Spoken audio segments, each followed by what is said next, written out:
I'm Cass. I'm Kayle. Welcome to Rooted. Wait, I'm going to do podcast. Okay. Take 2.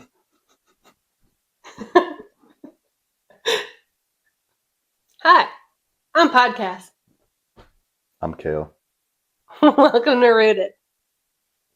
So, I think that a good topic today to discuss is dealing with. Why are you laughing? You already know what's about to happen. We have an upcoming interview. Yes, I say we. It's you, but we as a family are all impacted by it. It's a great opportunity, and I think that this is a good time to kind of just discuss mentally where we deal with things when we're really looking forward to them and trying to still give it to God. And we talk about that a lot after the fact, not in the moment. You say, okay, well, once I learned in the grief, I gave it to God, and but I think this would be a good time to talk about being in it, in the moment, in the nervousness before the interview. So yeah, I don't know. I think that being that this is the third one coming up, it feels really good. It feels like a given, but it also could not go well. So, mentally being okay with whatever happens. Yeah, it's weird. I think, before I got saved, if I were to have called out to God, it would be make this happen. Right? Like I'm asking, even early in my faith, it would have been, this is what I want. Move mountains for me. Mm-hmm. And where I'm at in my faith today, that's not my prayer. My prayer is it's for God's will to be done. If this is where I'm supposed to be, make it obvious. Make it as little pain as necessary. You know what I mean? Right. But with that, I think we were talking about this yesterday. Everybody, all my friends, I've hit up most of my good Christian mentor style friends one-on-one and been like, hey, can you pray for me in this situation? And again, it's not, can you pray that I get this job? Because, obviously the Lord provides exactly what we need. And sometimes more. But there was a common theme with everyone I talked to, including you, really, that was like, oh, give it to God, man. You'll be fine.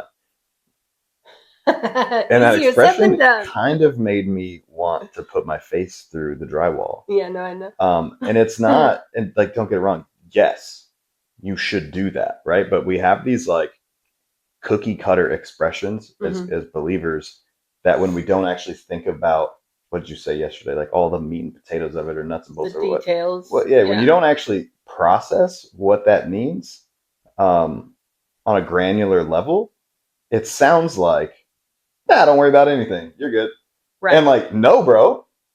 So this interview, yes, this is the third of 3 interviews. I'm very optimistic. I think that of all of the positions that I've applied for over the years, this would probably be the one that's the most tailor fitted to my personality, my experience. I think, even some guys in the club that don't know me that well, when I explained the role, they were like, it's made for you, bro.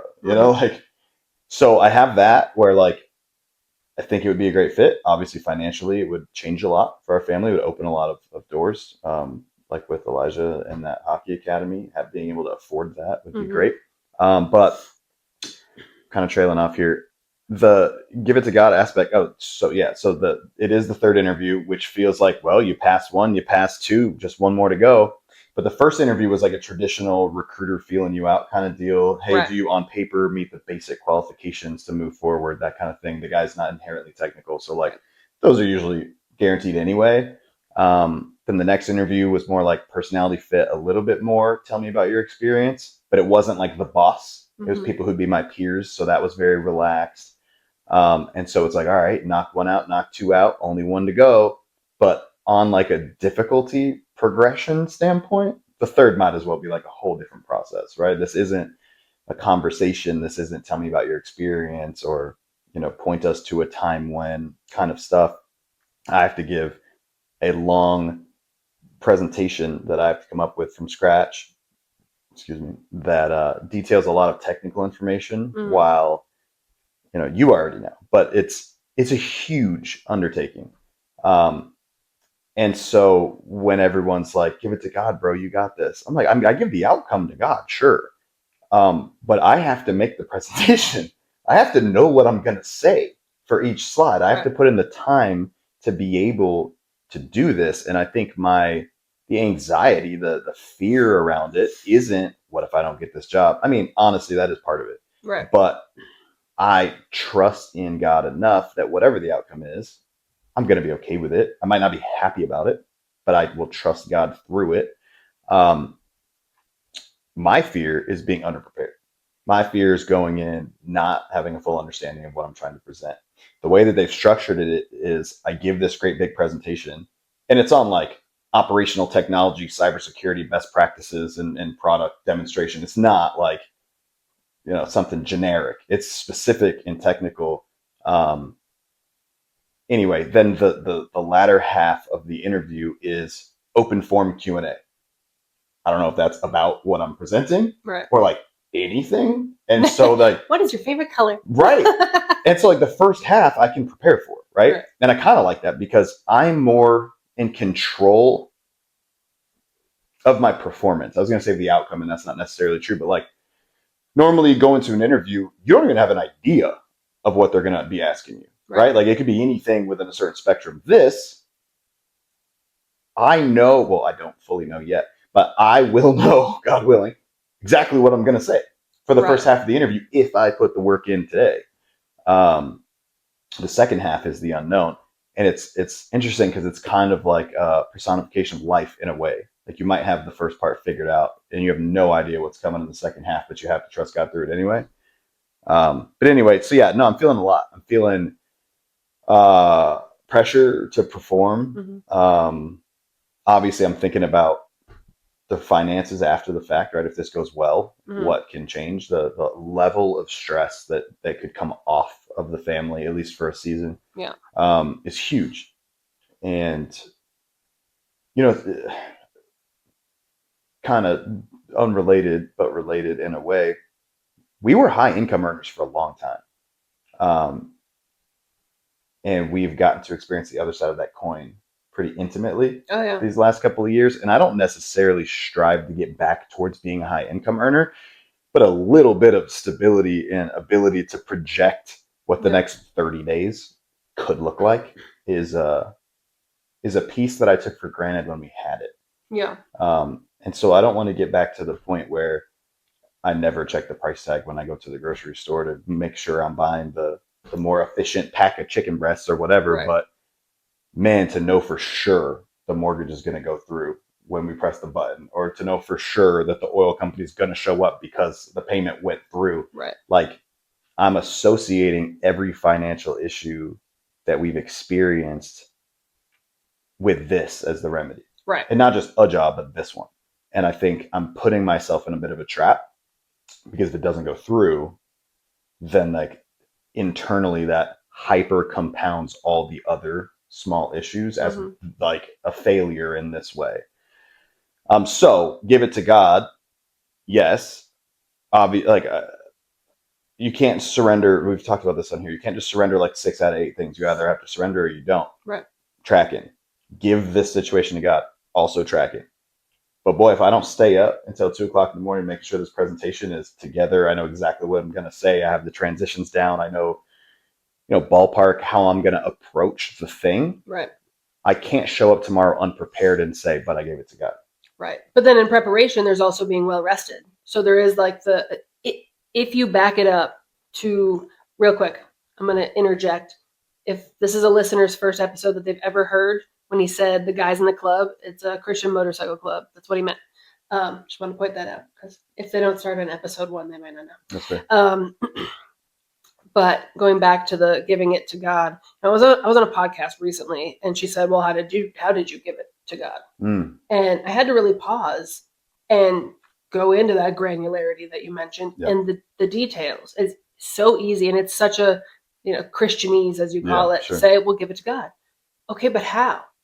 Which aspects? Right. And so then if you look at it from the lens of our humanity and our expectations and what would make us feel some level of peace, we go, okay, well, I have anxiety right now. What is it about? It is about being prepared for this. It's about the unknown of what they're going to say to me. So you can't fully prepare for unknowns, right? But you can probably guess the few items that they might cover. And you know what your strong suits in this are, and you know what you don't know. And you've already been honest with them about what you don't know and need to learn. Sure. So at that point, in any situation, when we say give it to God, and I think you bringing up the hockey academy for Elijah is good as well. We started in the beginning of this with him, and we were like, hey, listen, you have one academy from one person who Kayle happened to speak to, who noticed your growth and who you were a year ago, and now sees the change in you and is willing to have a cup of coffee about this. It is a tier 1 team. You are a house team kid. We love you. You're a great human, but you're clearly not tier 1 yet, right?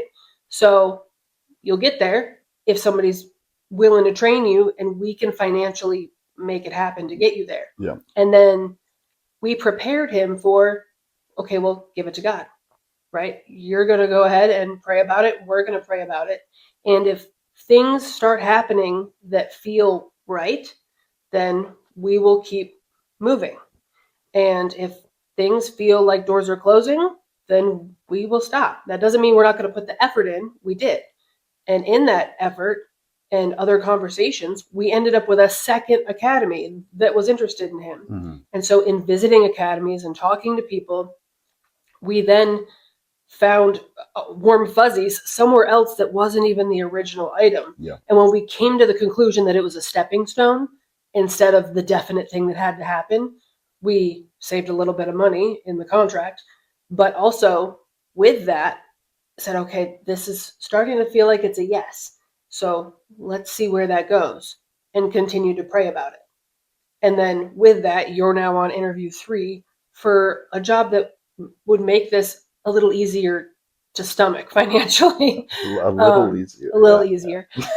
But with that, the other half of or third of the giving it to God that at least I personally experienced in the last month was the beginning of the month of May is very difficult for me. It is Mother's Day. My mom has passed away. My daughter died right before Mother's Day. It was also her birthday 5 days prior to that Mother's Day. Anyway, depending on when Mother's Day falls, it always lands somewhere smack dab in the middle of our deceased daughter's birthday, her death day, and then I'm obviously thinking about my mom a lot. So while I'm trying to enjoy Mother's Day, I'm also trying to go, give it to God, give it to God, give it to God. And it's been 9 years since Emerson passed, and I grieve differently now, but giving it to God looks a little different than it did a year later or 5 years later. And on her death day, I woke up, immediately remembered, obviously, because I was thinking about it the night before, and then prayed and continued on my day in the details. And that is really the part that I think we miss sometimes as Christians when we say give it to God. We take the whole overarching package, I think, and go, okay, here you go. I'm going to try to not worry now. And well, that's great. If you're physically capable of doing that, then wonderful. I know that I'm a planner, and so I do the every little detail thing, and you like to have control of situations, as I do, and so you're looking at every little piece. So when we give it to God, I feel like that prayer should not be, all right, God, take the day that's really hard from me and just make me not think about it. Giving it to you. Okay, God, take the day that I have the interview and that's it. No, God, prepare me and give me peace as I'm preparing. Show me which things I should be working on. Don't let me get distracted as I'm working on this. Can you help my wife keep the kids a little farther back from my office while I'm trying to prepare for this? Ensure that I'm doing my due diligence and that I know at the end of the day that even if I don't get this, I did everything I was supposed to do. I had the work ethic necessary to get the job done, and somebody else must just have been a better fit. But that piece also can come from being willing to accept a no with understanding you did everything you could for the I think job. that's the part that I'm getting hung up on is I have not yet done everything that I need to do to be prepared. I don't know what time it is right now, but Everyone's like, well, you're talking to each other right now instead of working on your interview stuff. that's where my brain's at. And yeah, this will be a shorter episode. Honestly, I think it's good though, right? I've been staring at that monitor outside of sleep for the better part of 48 hours. And I think, God gives us a bunch of different gifts, obviously. And one of those is our personality and our communication style and the way that we interact with other people. And when you're glued to a screen building a presentation and extremely long script, if you will, to follow to be able to present hyper technical information, you start to lose your voice and your communication style, right? Mm-hmm. And I think that taking in an hour or so and just resetting and reminding myself what I'm rooted in, and it isn't that. This is an opportunity that I might be able to use to serve my family, but it's not who I am, right? And so I think taking a second to get back to what's important is probably the most healthy reset I could have in trying to make sure that this is right. But no, I do want to get to the point where I can honestly say, hey, I did everything I could. I showed up on time, prepared. I met the requirements and I showed them who I am and what I can bring to the table. If I can say all of those things honestly, I'm cool with whatever. My nervousness is around the fact that we're less than 24 hours away and I'm not ready. You know what I mean? Yeah. I have the presentation done. I have an outline of what I'm going to say.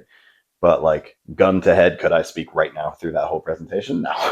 So no, but you can see it on the screen, and your brain does work in an associative way where you go, of course. Oh, I saw that. And really, that's all I'm trying to do right now. Is like I started this by saying I'm going to type every word I'm going to say for every slide for the entire time slot, and I'm going to say it so many times that I remember it word for word. Right. And now I'm like, there might be humans that could do that. It ain't me. Right. And so I'm like, wait, real quick, what's the Chinstrap for? It is. Do I have to say it? Yeah. A Chinstrap is designed to provide a limited amount of additional helmet retention in conditions such as high winds. They're going to want to know why you asked me to say that. I mean, it just is clearly an odd Listen, she's trying to demonstrate the fact that I have a good memory. Okay. In 2010, I was on the ship that I was stationed on in the Navy, and we're sitting there doing an underway replenishment, which is where another ship comes alongside of you and gives you mail, packages, more fuel, what have you. And there's a lot of standing around that happens once you hook up to the other ship. And I'm sitting there. We all had to wear hard hats. And they had to have the little chin strap, little elastic thing. It was the silliest thing. Because like, if a warship crashes into another warship and you're on top of it, what's the hard hat going to do?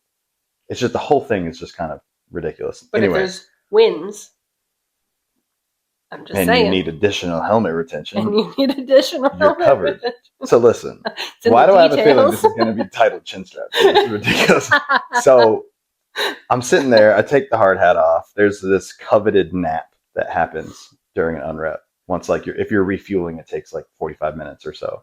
And so you can kind of just lay there and your work day is paused. And so, we're wearing K-Pop life jackets. Nothing like a non-skid nap. That's right. You posture it just right. So if you lay flat on your back, you have a perfect little pillow and you can just nap. There's pictures on my Facebook of me taking the best unrep nap I've ever had. Anyway, so hard hat's off. I'm looking at it and I see this warning tag on the chin strap. And I'm like, what could they possibly be warning us about on a chin strap?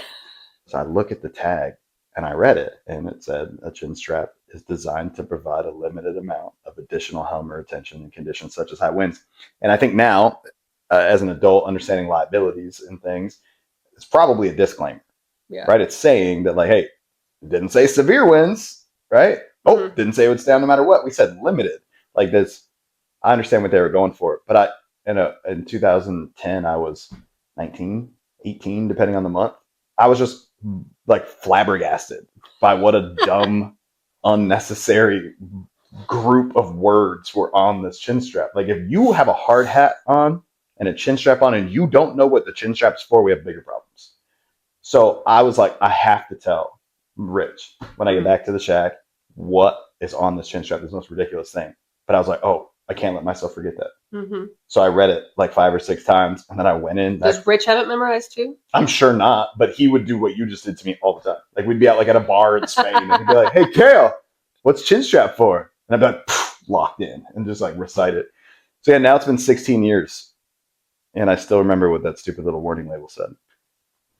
Well, anyway, one sentence is slightly different, just marginally different from the level of information in this never-ending presentation.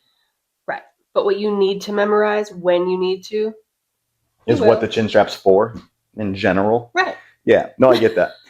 I get that. And honestly, and getting back to like the authentic voice and your personality and communication style and things, those things come from, I built a PowerPoint that has very brief summaries of the entire script that I read, but you're right. If I look at the screen and it says blank, then talk about that. Right. There's just certain components of this that I've never done. And that's where the nervousness comes into as well. I don't have time to fully like dive in and research all these separate things. Nor is my prospective employer expecting me to be an expert in these things, but there are things on there that at a glance, I don't know that I would have enough to say just yet. And that's where this evening will come into play. Right. But anyway, no, that was a good reminder.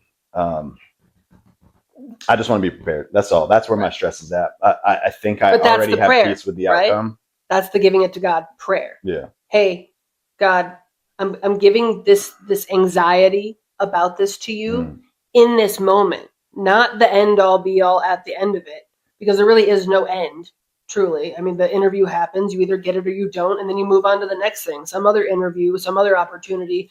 We start planning whatever the financial plan is after that, right? But in this moment in time, when you're feeling some kind of way, you're feeling defeated, or it was the week of Mother's Day and I was feeling sad, or Elijah was unsure about his academy and what he's going to be doing for the next year, all of it. Even now, I have to give that to God. My son is officially going to be gone for a year, well, like 7 months, and I'll see him on weekends and games and stuff, but he lives hours away from me now, starting in, the end of August? I'm not okay with that. I'm not ready for him to go off like that. I was supposed to have 4 more years left. So I'm giving that to God.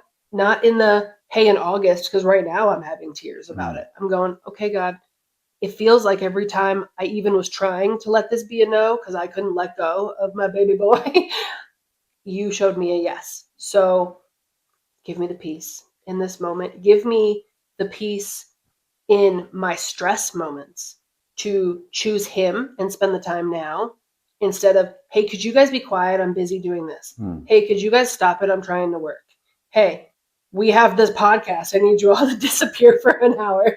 But with all of those pieces, it's brought a different reality to me now and how I spend the time. Sure. Shoot, the other night when he was just like sitting on the bed chatting with me and you were kind of like, I'm ready to go to bed now. It was midnight. There was a part of me, though, that was like, he's leaving soon. Yeah. I'm going to get every minute I can. And I prayed to God for these moments. And he, luckily, even as a 14, almost 15-year-old boy, still wants to sit on mom's bed and talk to her about his day and his life and ask questions. And not everybody gets that with their teenager. So I'll take what I can get, because he might go hang out with a pile of boys for 7 months and come back not wanting to talk to anybody. I don't know. And I pray that that's not the case.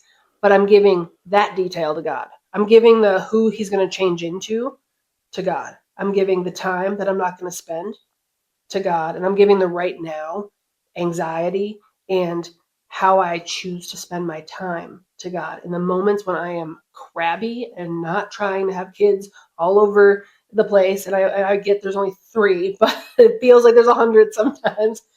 All those are in the details. And so with your job interview coming up, it's the moment where you have that stress. It isn't, I'm so stressed, I don't know how this is going to work out. It's in this moment, I feel unprepared. God, what can I ask of you in my heart posture right now to feel more prepared? How can I ask for peace? What is the detail? Whether it is, hey, can you tell my wife to stop coming in here 300 times? because she's driving me crazy? Or can you have my wife go take the kids outside because they're too loud? Or can you find another way for me to have a better laptop because this one keeps shutting off on me? Whatever it is, they're all like little tiny pieces. They're all details, though. Yeah. So I think that's kind of the misunderstanding, big picture, with Christians, especially speaking to either like new believers or non-believers, when it's, well, give it to God. And we sound bananas. Yeah.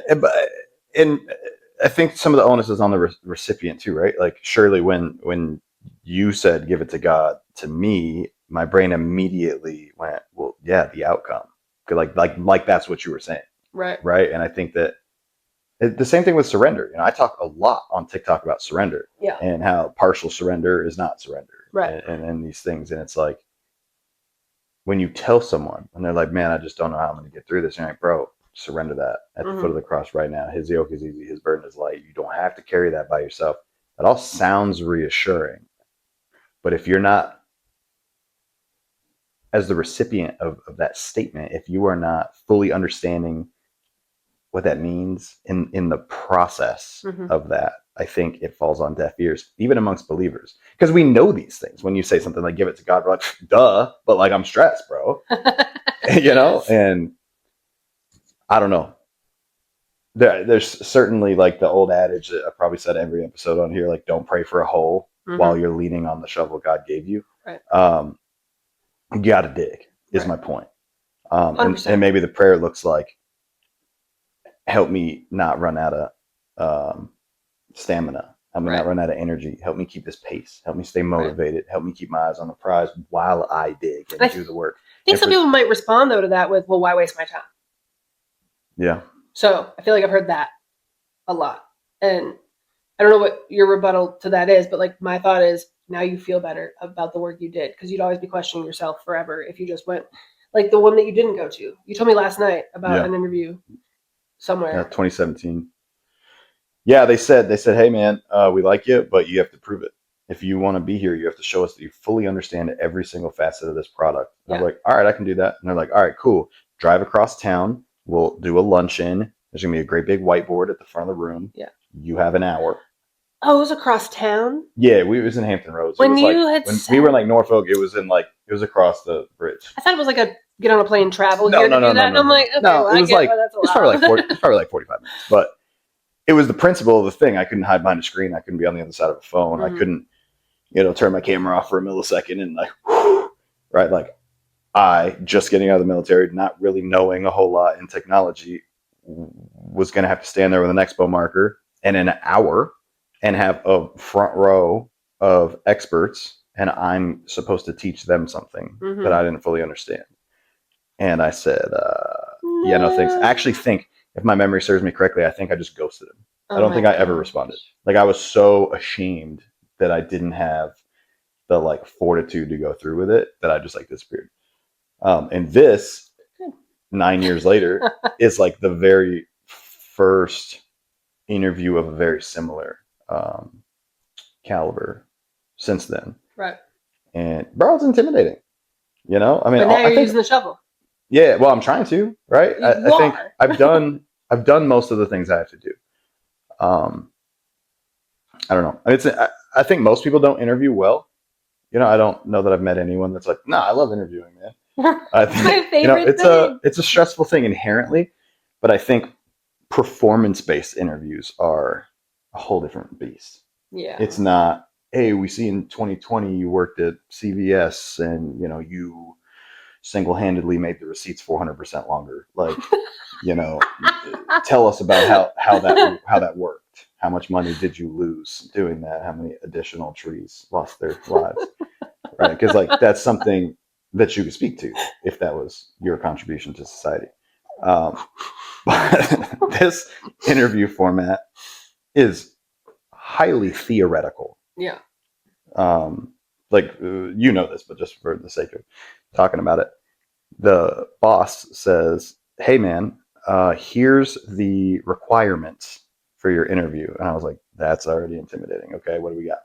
And it was like, we're going to be on a panel. You're going to show up. We're a customer. here's our long laundry list of technical problems we've run into. We want you to identify one of the following solutions in technology that could fix our problems. So that should be part of your presentation, is addressing our issues, providing a solution. Now pause. We need you to address some theory around how all of this works in general, with some best practices, regulatory stuff that the government has set in place and other entities have set in place, while maintaining a balance between selling us something and technical depth without going too hard in either direction. Yeah. We'll see you on the 20th. And I was like, oh, what? But I mean, it is what it is. It's not experience based in so much as tell me about a time when X, right? It's, you had a difficult client you had to deal with. Yeah, like tell me three things you're good at and one thing you need to work at. We could do a part 2 to this, and I could just interview you and see how you do. We could just like we could do that. No, but for real, yeah, I don't know. It's part of me likes this format more because I'm not walking into a complete unknown, right? Like if I have even the first 5 minutes of this presentation in stone, then I control the initiation of said interview, and that's always the hardest part, right? It's that breaking the ice, right? Shaking off those nerves that have built up while you're waiting on it. Like as long as I can go in there, and I guess maybe that's my prayer, is I don't need to be perfect for an hour. Help me be good enough in the first 5 minutes, because I think from there, people make up their mind about you pretty quickly. Like whether we want to admit that or not, how you look, how you're dressed, if you showed up on time, if you have a pleasant demeanor, things like that stand out. And so I think, if I can walk in there confident, poised, on time, no technical issues, God willing, that's another prayer, I guess. And just like nail the first couple minutes, then I think it'll just flow from there. The nose pimple went away though, so there's that. It did, kind of. It still kind of hurts a little bit. But that was a concern. I'm afraid it's gonna come back. Yeah, that was brutal. But yeah, I don't know. And I mean, just like little things, right? Like we had a podcast scheduled today. They reached out, rescheduled it. We had a second podcast scheduled for today on top of that, technical issues. That's no longer happening. And so just like the academy stuff, when I start to look at the way that the cards are hitting the felt here, it's starting to feel like, even if I think I'm the first one who's doing the panel. Set the bar high. That's what I'm saying. And like part of me was like, well, hold on. What if they interview 8 people and I'm forgettable because they had 7 more recent things after that? And I was like, no, you know what? Go in there and perform well enough that they don't want to do a second interview with anybody else. They just cancel and everything? They're just like, why would we even want there's multiple roles though too, right? So I think they're kind of seeing who fits best. One role. That was a different job. That was a different... Yeah. That actually, they canceled that completely. Not even on me. They canceled like the program. Well, that was good timing, because what if you'd gotten that and then this was the opportunity that really was... Yeah, I wouldn't have even had this conversation with these people if I had been starting over there. And that's when I say, like, the way the cards are coming out on the felt, like the river or the flop was good, the turn was good. I'm waiting on the river card tomorrow, but like I think waiting on the Kayle Rivers card. I think I'm holding the flush. You know what I mean? Probably used a lot with you. Not as often as you'd think. Well, I'm gonna start saying it all the time. I appreciate that. I'm gonna be podcast. You're gonna be Kayle Rivers card. I can't do this. Anyway, yeah, it feels like a lot of things are landing exactly the way that they should. Right. Even the recruiter. We had our initial conversation scheduled, and like 10 minutes before, he messaged me and was like, "Hey, I have to cancel. I'm going through a family tragedy. Like right this second. I can't. Like, could you please be patient with me or what have you?" And I didn't hide my faith. I responded telling him I was going to be praying for him, and I asked that God bless whatever's happening and that He knows that just whatever. Like I exposed my beliefs before I ever spoke with this recruiter, and I think especially in technology, but mostly in the professional world, we're a Christian at home, we're a Christian in the world, but at work we're like in professional mode, and like because we're afraid to scare people away or like get in trouble. By like coming off like you're pushing something on somebody. Right. You know what I mean? Just like societally, that's how we feel. I'm at a place in my faith where like, I don't care. Right. If I work for somebody who is offended by or has an issue with my faith, then I don't want to work there. Yeah. And that might sound dramatic, but like for real, like I will never. That doesn't mean you have to go into work and like break people over the neck with a Bible, right? But like you will know I'm a man of faith and that I have convictions and that I operate. I try to keep myself to a very high moral standard because I know that when people get to know me, they know that I claim to be a man of God. So my actions, my words, and how I interact with others should be a direct reflection of Christ-likeness. Not that I'm perfect, but that's what I should be striving for. I actually would like to think that an employer would be excited about somebody who is heavily in faith, because that means you should be getting someone who operates with a high moral compass, with integrity, with things of that nature. So anyway, I shared my faith with him immediately. He thanked me for it. We ended up getting on the phone. He actually had to reschedule the second. So he rescheduled, and then the rescheduled call he pushed. He messaged me back, and I didn't know the level of family emergency he was going through or anything, but when he messaged me back right before our second attempt at speaking, he let me know that he was actively at the funeral home trying to wrap something up. So then I knew that it was a more personally pressing. Well, and like in his immediate circle, right? It's not like I guess if it's like cousin's grandma's dad choked on a CVS receipt or whatever. Like, what is with you in the CVS? They're so long. They're scarves. It's multi-purpose. I got you. Anyway, so yeah, no, then I understood it was something like immediate, and then it changed my tone because I was like, oh my gosh, what if it was his wife or his children or whatever? And so I was like, dude, I'll honestly take all the time you need. I'm in no hurry. Like, just know that I'm praying for you, but let me know when you're free. So when we ended up speaking, instead of it being kind of a cold, hi, I'm a recruiter, you're a candidate, let's get down to brass tacks, it started with grace. It started with gratitude for grace. He was like, man, you don't even understand. There was a handful of people that I was scheduled to speak with. I obviously had to reschedule with all of you. There was a handful of people who were really rude to me. I built my whole day around that call. I took off work. I did this, I did that, and you couldn't even show up.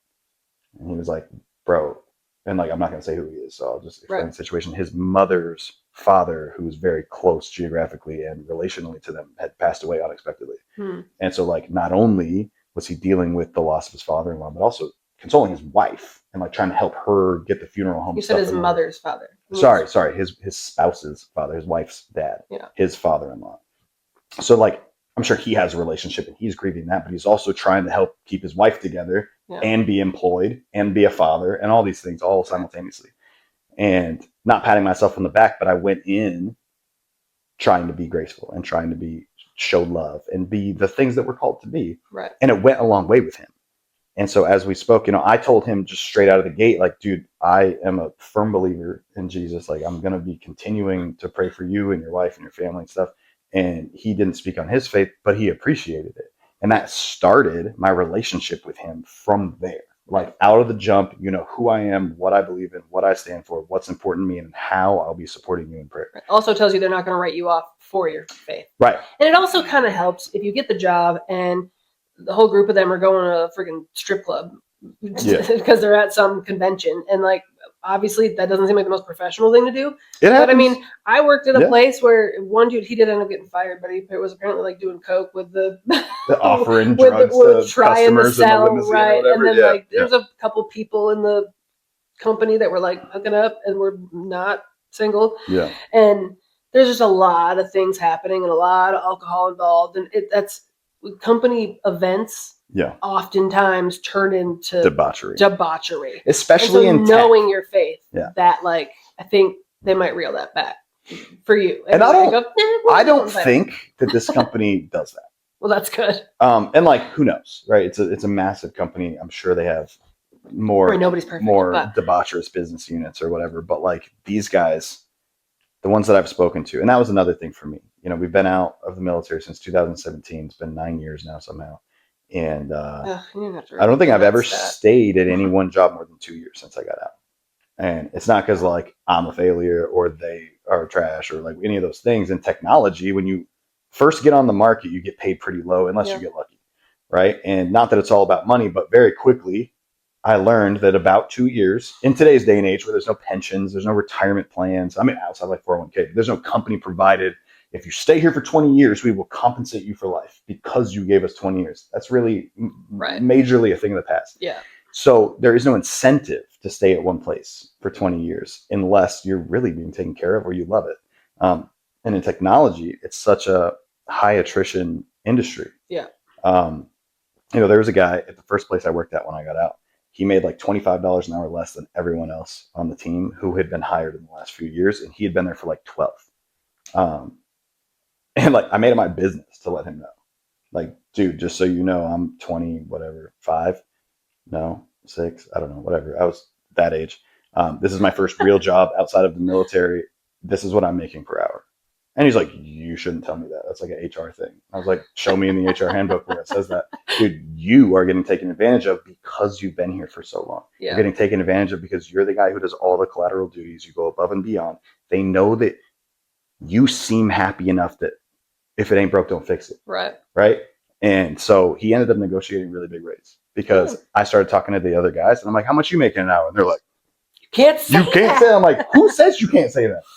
Well, look at the contract that we almost signed for the other academy. I mean, it was like, you cannot say anything that's in this contract to any other parent because, the top tier kid is probably going for free, whereas the tier 4 kid who they're willing to train is paying the whole amount more. No, I guess what I was getting at with that, though, is like,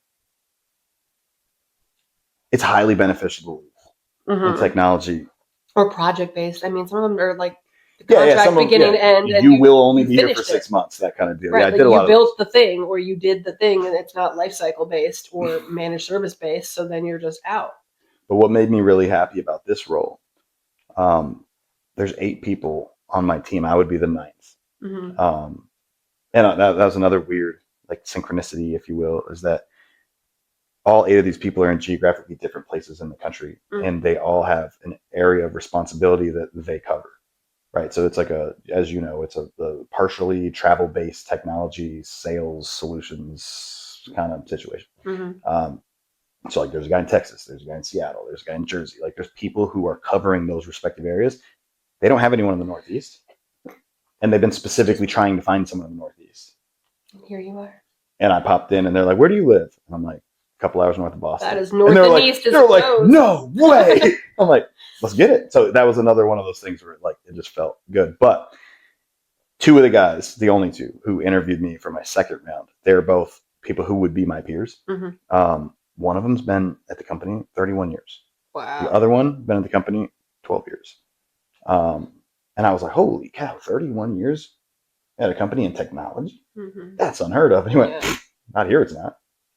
And it's something like that where, if they're happy, then why leave? That's what they said. They said this is the absolute best place to work in every respect. They're like work-life balance and financially. They do 2 different forms of financial increase every year. Like one's like a cost of living, one's like merit-based. They have a bonus structure. They have almost like a commission type structure component to it as well. They do heavy continuing education, professional development, like grants and stuff. One of the guys said that he was recently, technology is something that is always evolving, obviously. And so there was something that was coming out or an issue or something, and he wanted to do a presentation on it. Yeah. This company does a lot of like symposiums, conferences, things where they go speak on emerging issues and things like that. And so the company granted this guy who would be on my team $1 million in R&D to go figure it out. Like not to his bank account, obviously. Right, but like it costs money to research and develop. to grab all of it. And so like to him and a couple of the other guys at the company who were passionate about figuring this problem out, they're like, here you go. If you think that's important, we back you, go do it. Right. And so they're like at every turn, if I want to get another certification, they back me, they pay for it, they help me train. If I think that there's a huge issue in technology that needs to be addressed, they financially back me and they support me to do it. If I want to go to my kid's soccer game, one of the guys said he has not missed one of his kids' soccer games yet, and they practice at like 4 p.m. on a Tuesday. Wow. And he's like, you can't beat it. Right. And that's something that I've never had. Right. It's either be a great parent or be really good at your job. Yeah. Mixing the 2 is really difficult. And the more money you get paid, the more demand on your time there is. And here it seems like a really healthy balance of fair pay and more than fair home life balance. So anyway, that obviously things like that are really important to me.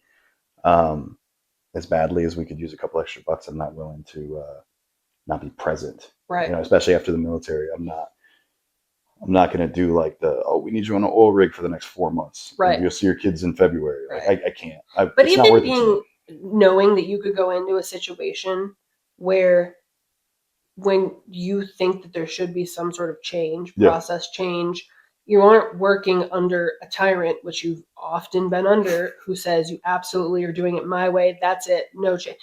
I literally get hired to make change. Right. And almost every time when I first go in, the first thing they say, well, you can't work in a vacuum. Well, I'm not trying to. You were. You begged me to help you change, and you refused. Cotter wrote a book in the 90s about change management, and one of the number one pieces is getting buy-in from everyone else. Yeah. It isn't a, hey, I'm making this change, it's over. So them saying, hey, here's the financial backing. Hey, team, we're going to back him on this change, and we want to stay scalable. A company that wants to be scalable on their team's merits and understanding and research will go a lot farther than a company who thinks that the 2 leaders that they have are the smartest people in the room, because there's a high chance that they're not. Well, and that's how you make people stay for 30 years too, right? Because they feel heard. In technology, it's really easy to be a one-trick pony. When I first got into, and not that this whole podcast should be about technology, I guess, but when I first was working at that very first company that I worked at when I got out, people were picking a product, like a specific vendor, and trying to be like a subject matter expert of that, right? We had like McAfee, we had Symantec, we had Splunk, we had Tanium, we had all of it. And so like people would go, I want to be the Tanium guy. Right. And so they'd like start abandoning, because we kind of did it all at the same time, like whatever was on fire we were working with. But people kind of naturally, or not naturally, intentionally dug deeper into one and kind of pushed everything else off on other people. And not everyone, but a lot of people told me back then, like, dude, you want to make real money in this space? Be perfect at one of these things, but you can't keep trying to juggle 5. And I never did.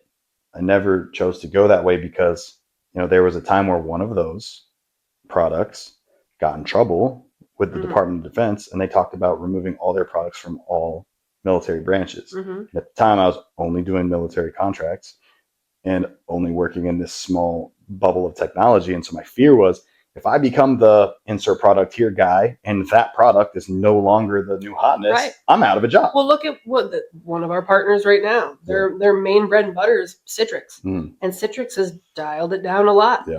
And they're changing who they sell through. They're changing a lot of things. And again, I don't want to make this about all technology, but at the end of the day, if you put all your eggs in one basket, you're at some point going to run out of eggs. Yeah.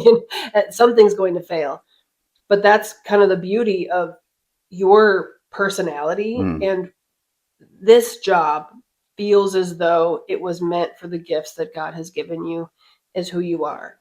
And sometimes those gifts for you have been difficult to deal with they want you to be a one-trick pony type of places, because that you aren't that person that sits in your mom's basement for 25 hours just writing code. That's not who you are. No disrespect. No, right. Anybody who loves that, great on you, but you are a personable human. You want to talk to people. You are good with people, and you are good at collecting lots of information about lots of different pieces of technology or any other topic. So being able to utilize that's almost, it feels like it's a disservice to themselves if they don't hire you. But at the end of the day, if it's not God's will for you to have this job, then it's not. But I look at it from an angle of, if you're putting in the work, then you should have peace on any result here at the end of the day, regardless of what the puzzle piece needs for you to be the open area, rather, for you to be the puzzle piece that fits. You're not going to fit perfectly, but so far they feel like you're close enough to get to the 3rd round, so it's all in the details. Again, I also really like that analogy, the puzzle piece thing, because like, as you said that, my brain was like, right. And if I have like one extra bump on one side, I'm not willing to cut it off to fit. Right.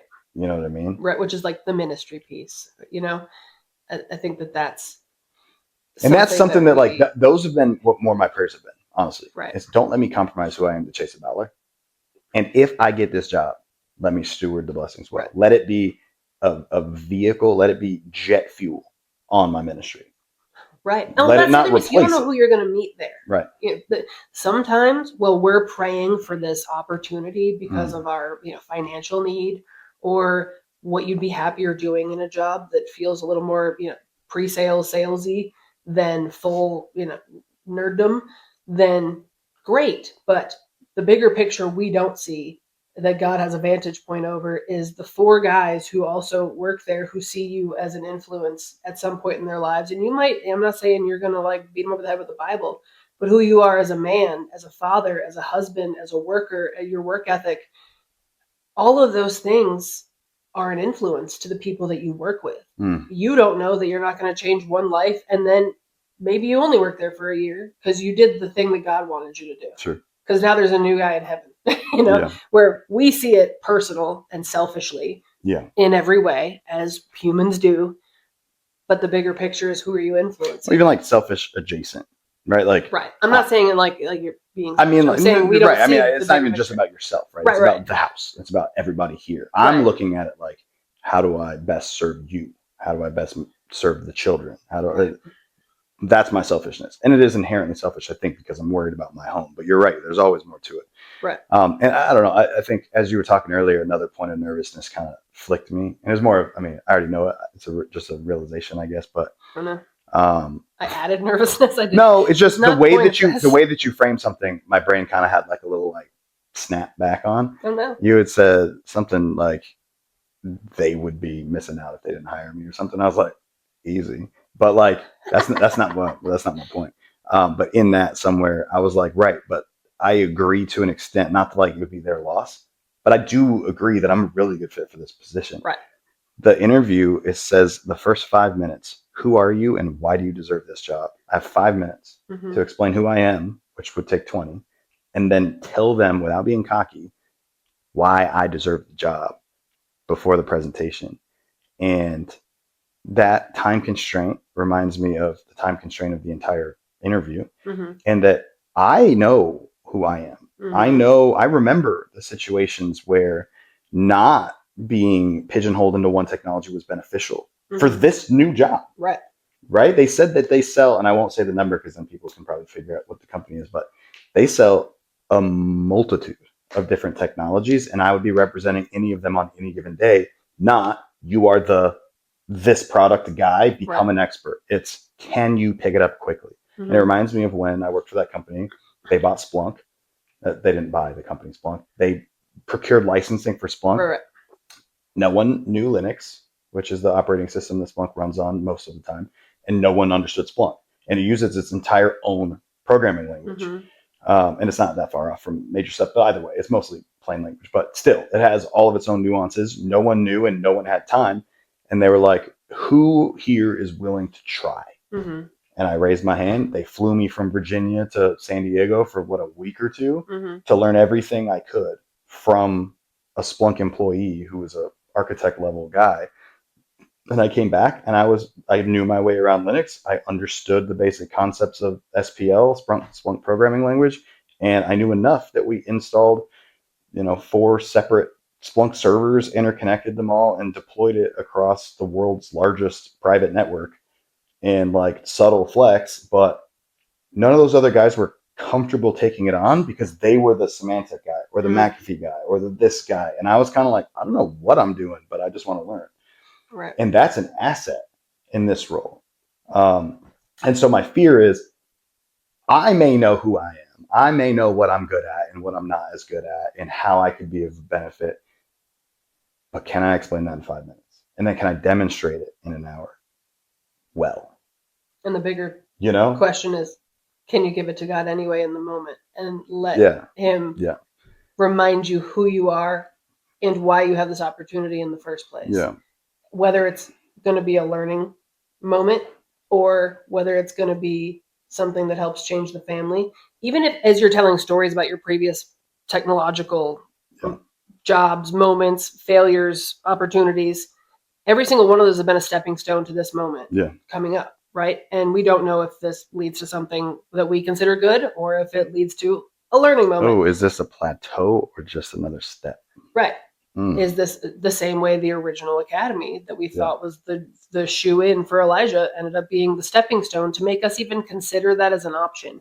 Because we never would have gone, I know, send him to the tier 1. Speaking of that, there's other opportunities in your life in ministry right now. And with that, I recently had to do a second interview where I had to give it to God because I am a huffy, puffy, angry person. You are? And I have a hard time being questioned. I had to do multiple interviews to, I don't even want to say defend, but to explain my heart posture now versus when I was getting multiple divorces and what happened in my life, and that I don't take marriage for granted because, well, they appreciate a great testimony. They don't want the wife of someone in ministry to be someone who doesn't take the marriage seriously. And so I had to do a lot of praying and heart checking of myself to go into that. Just for the sake of your other opportunities in ministry and where God is leading you. And that's not to say the two items can't coexist, depending on how this all works out over time.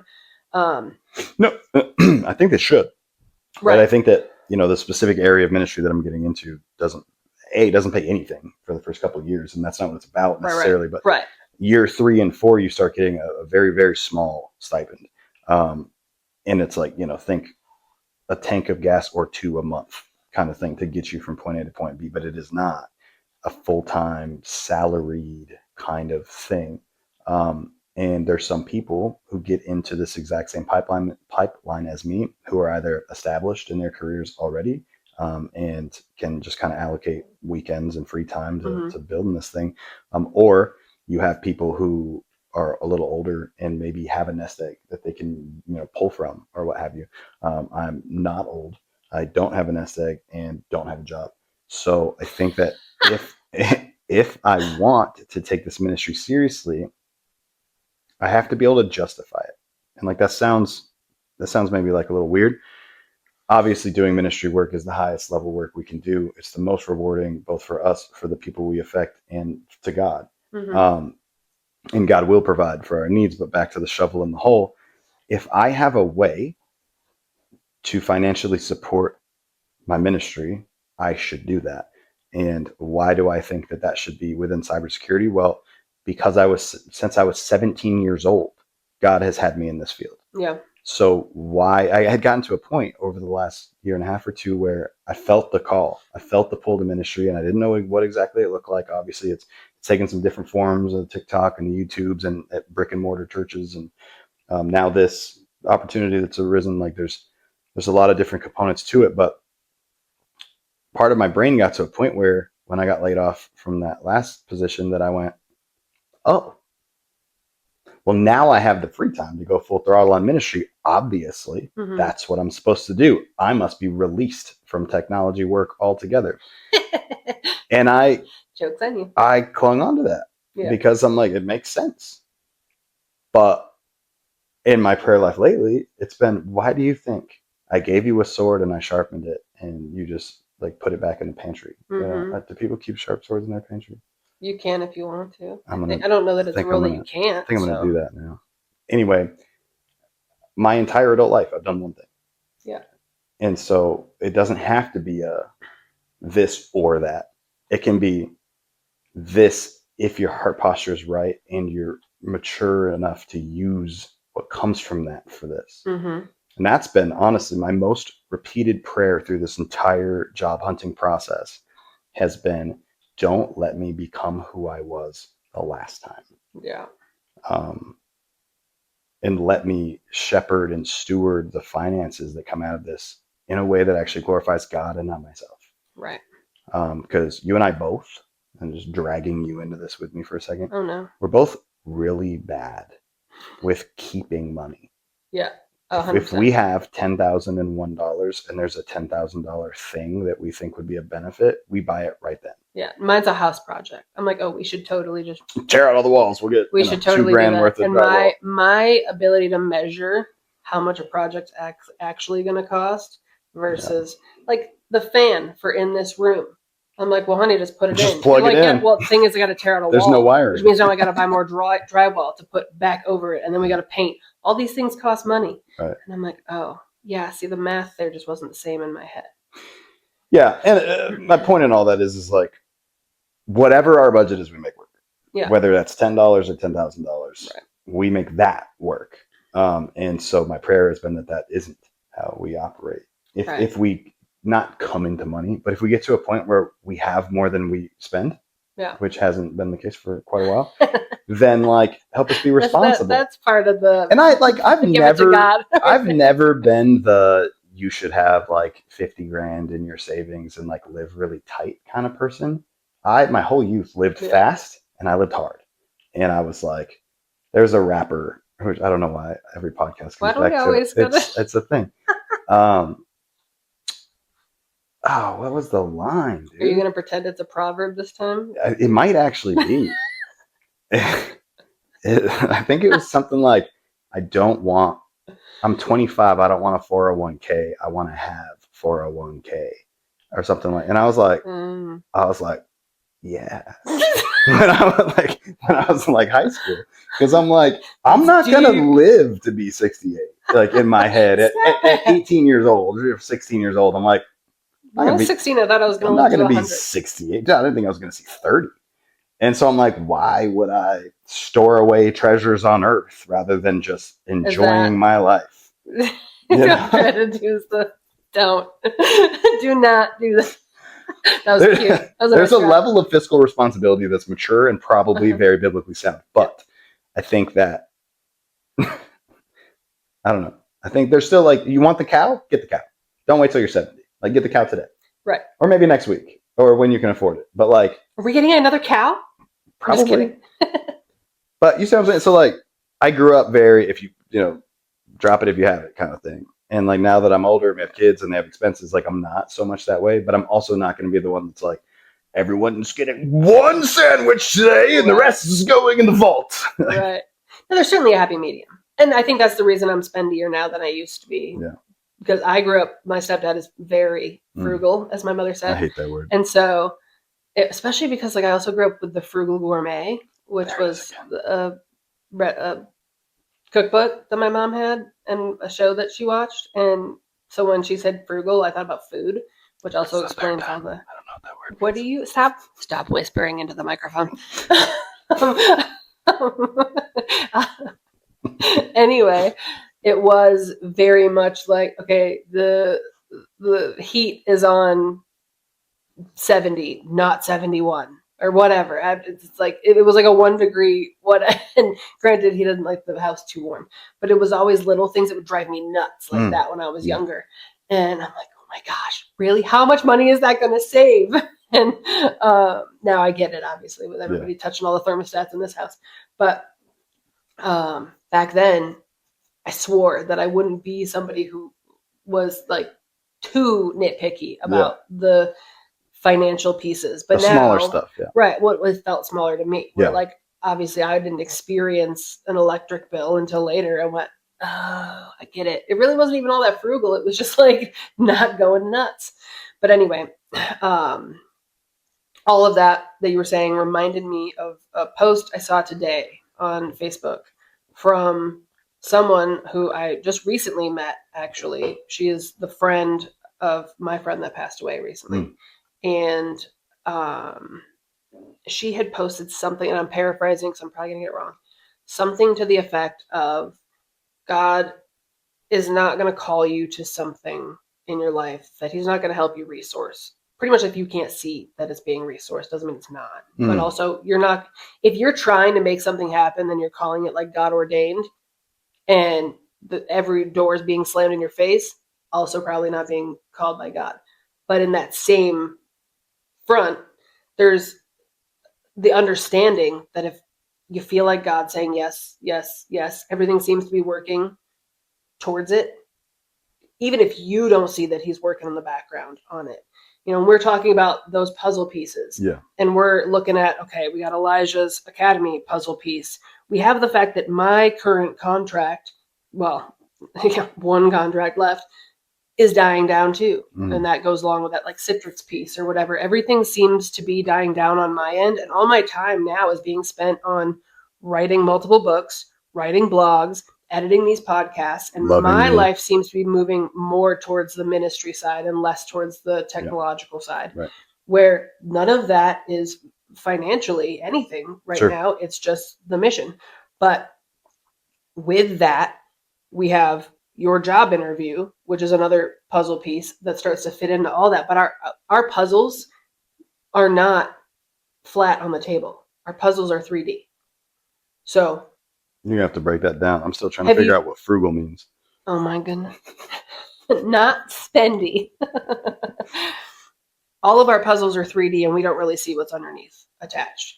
Have you seen those? You go to Walmart and seen those puzzles that are like thicker pieces and they all fit together and you can build like a cube and it's whatever, whales or whatever it is. You're talking about Legos. No, but okay, sure. You want to use Legos if that will help.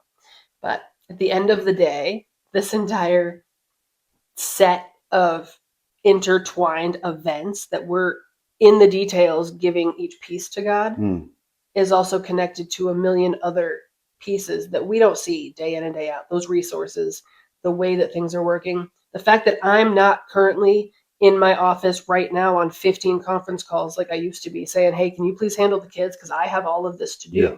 My time was so taken up that you had to be like house dad.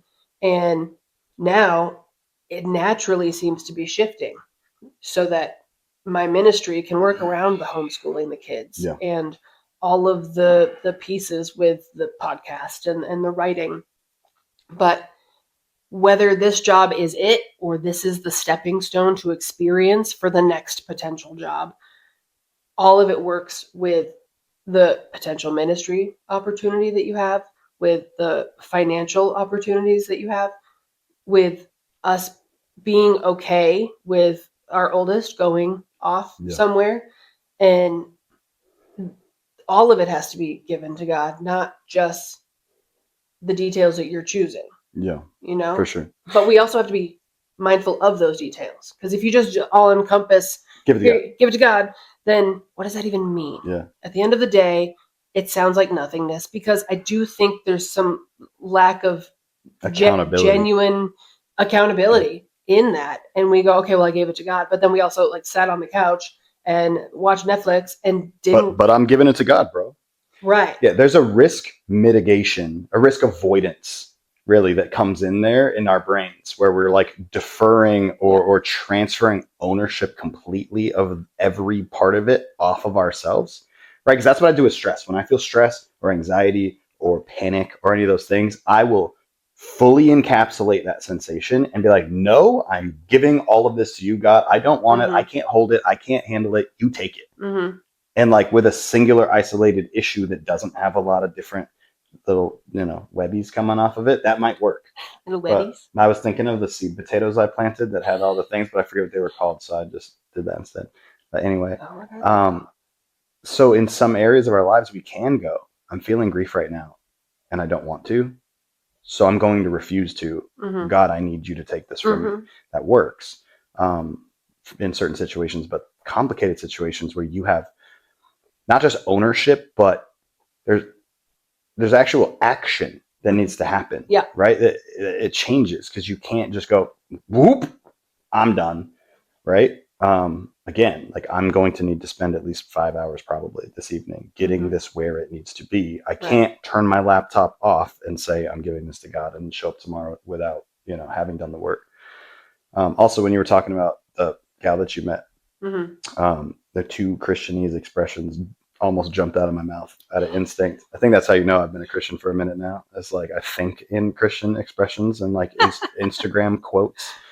But there's one that's really oversaid that I actually like because it's reassuring, but it says, if God called you to it, he's gonna see you through it. Yeah. And like that goes right in line with what you said though, like for real. If it's a yes from God, doors will open, things will move. And I think there's something to be said about the enemy because he's a little sneaky punk and he'll make it seem like a door got slammed in your face.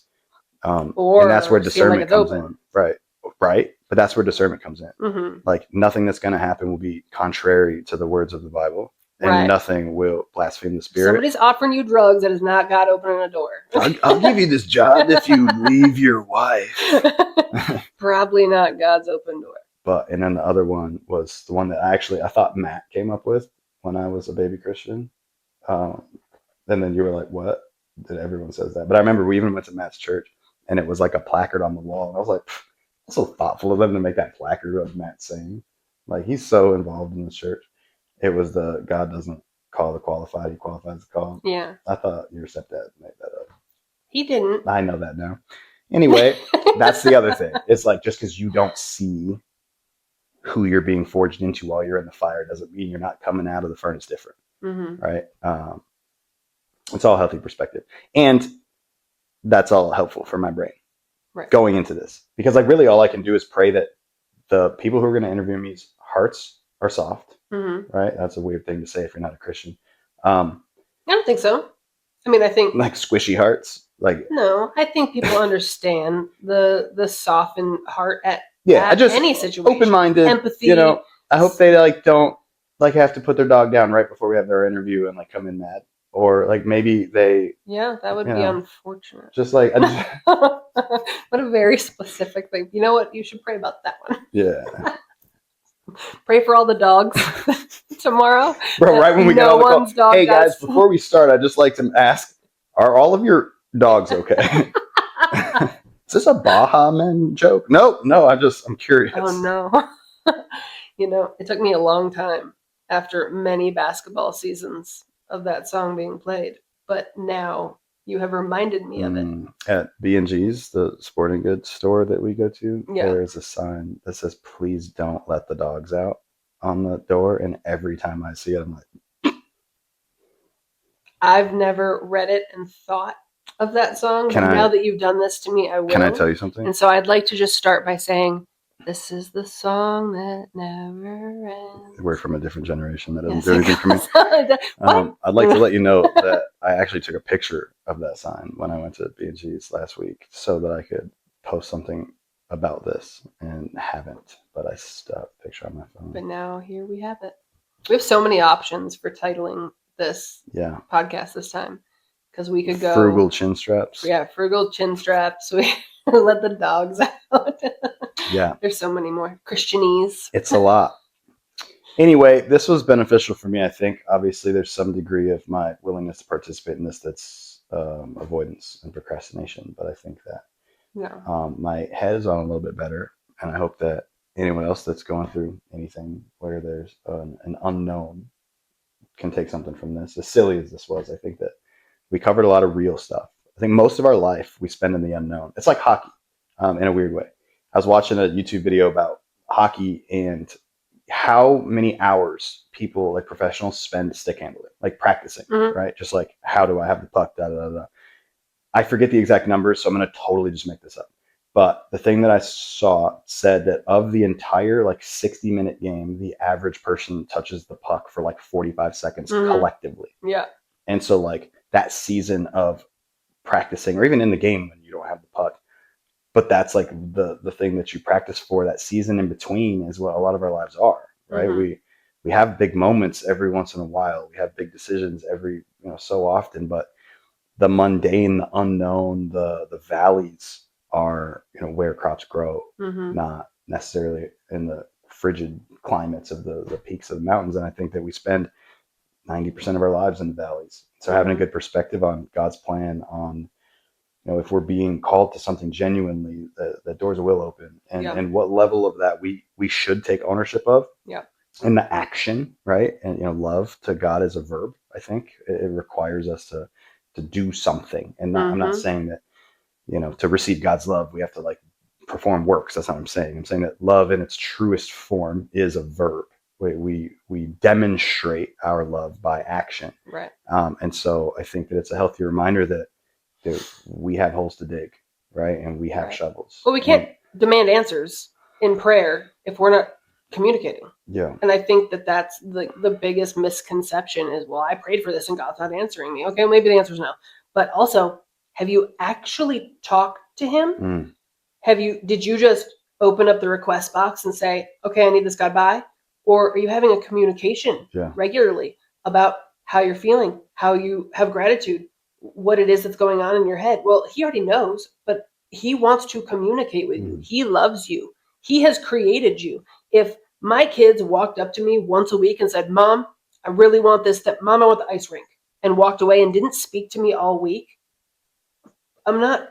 My focus is not even on the ice rink at this point. Yeah. It's at the bigger picture. Why aren't my kids talking to me? And I'm not saying God's petty, but I don't even think it's pettiness. I think there's a bigger situation. Disrespect. He's over here like, I'm really concerned about your well-being and your soul right now. And you're worried about an ice rink. Yeah. Or that girl that you met at right. such and such. Or the job, because the money. Yeah. He's, I got your finances. You might not own what you want to own. Yeah. You might not have the things that you think you need, but you'll have the things that I know you need. You'll have food. You will be safe. However, you're not going to just beg me for the car or the job or the farm or the homestead or the husband or the baby or any of the things and then live a separate way and live however you want to and not talk to me and give all of your gratitude and understand that the little things, the ice cream you had last night, you're welcome. You're welcome for the $3 that it costs that you purchased. Well, and we don't have his perspective. We don't have his understanding, and I think we forget that. Right. We overly humanize everything. Especially in prayer. And someone else said it on TikTok. I don't remember exactly how they worded it, and I'm gonna mess it up. But it was something like, most of the time when God tells you no, it's not because he's sitting up there going like, I know how badly they wanted that. Let's see how they act without it. And like maybe I don't know. I don't pretend to know God's ways, but I think a lot of the times we don't have the presence of mind to know that the not yet is because who we are today may not be able to survive that blessing. Right. You know, you give the guy who's in recovery a bunch of money and he overdoses. Yeah. It is an example. That's not obviously right. Whatever. Maybe you have to be sober a little longer to be able to be responsible with the money. Yeah. And you know, that's in all things. The not yet is because that we weren't good stewards of money 100%. in that. And so God took it away. Right. And how long did I have to go without real, stable, steady employment? And what happened in that season? And that's what I was telling the guys on the Bible study the other week. I was like, don't take this like I'm hyper inflated of who I am. I'm very well aware that I'm a wisp, just like everybody else. But what I will say is that who I am from a spiritual maturity standpoint today is not who I was 2 years ago. Right. By any measurement, they're two completely different people. And so why do I deserve this job in my mind? Because I'm responsible enough to actually use this money for things that benefit the kingdom now. And I wasn't then. Why did I have to go without real work for 2 years? Because I needed to grow at least 2 years worth of growth before I could handle this. And it's true. You know, I think in the beginning of actual sobriety, a lot of staying away from stuff was financial. You know, I mean, part of it was like, you know, don't script the family, but the other is like, I can't afford to keep doing this. This is ridiculous. Right. And so, you know, we have to be forged. We have to have, you know, I think of woodworking a lot, right? Like, you can't start using a piece of firewood as a spoon yet.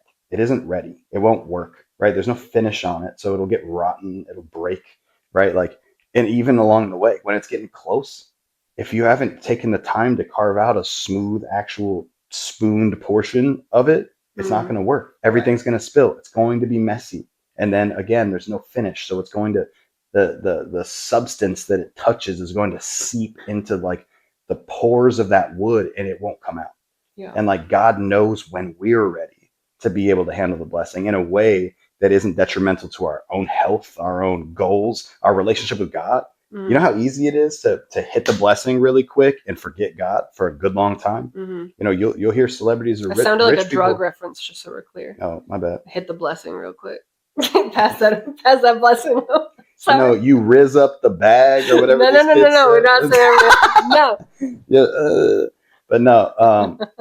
For real though, like you get what you want, just like with people. Yeah. You know, like you get the thing that you were after. How many guys are with a girl, especially in younger years, because they want something very specific and carnal, and then they get it, and then they ghost them. Like we do the same thing with God. We play along, we flirt back, we take him to dinner proverbially, right? And we're getting our word, we pray, and then we get the thing we were after, and we were like, thanks. Yeah. And so our resolve has to be different. Yeah. Our priorities have to be real.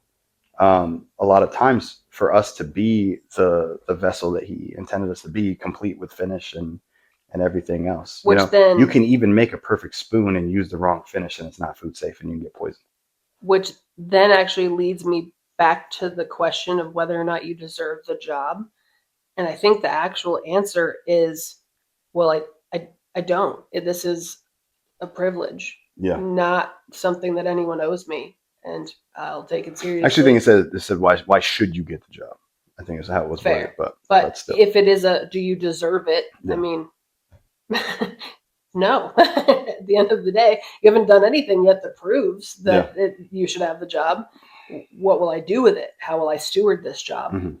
Is really more the understanding and keeping that day in and day out. Yeah. After the first, second, third paycheck, going, okay, this was a yes from God for a reason. Are we stewarding the money from this properly? And are you still upholding the same work ethic that you have right now to stay up all night and work on something for a not guarantee? Yeah. Once, if you're there, are you still willing to put that same effort in once you have a responsibility to a client to help them understand what they need to keep their environment working properly? Or are you going to show up with half a PowerPoint and hope it goes okay?